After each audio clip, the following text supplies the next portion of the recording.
તમારી પાસે રહેલા એક્સેસ મનીને ઇન્વેસ્ટ કરવા પાછળના મોટિવ્સ કયા કયા હોઈ શકે અથવા તો તમારે ઇન્વેસ્ટમેન્ટ કેમ કરવું જોઈએ?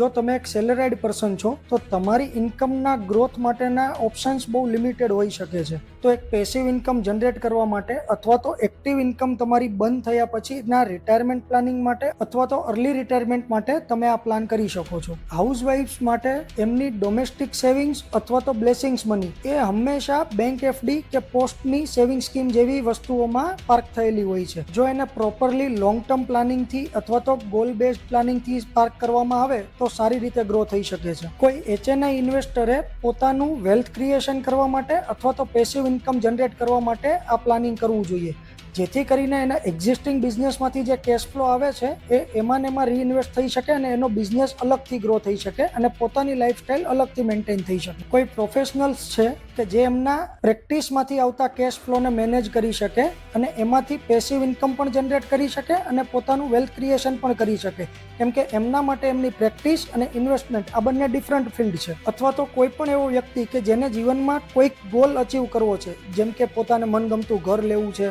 પોતાને મનગમતું વેકેશન પર જવું છે, પોતાને મનગમતી કાર લેવી છે, અથવા તો પોતાના બાળકના ફ્યુચર પ્લાનિંગ માટે, જેમ કે એમના જન્મથી લઈને એમના એજ્યુકેશનથી લઈને એમના મેરેજ સુધીનું કોઈ પણ પ્લાનિંગ એ આનાથી કરી શકાય છે. જો તમારે પણ આવા કોઈ પણ પર્પઝ માટે સાચી માહિતી અને સારી સલાહ સાથે ઇન્વેસ્ટમેન્ટ કરતા શીખવું હોય, then let's connect.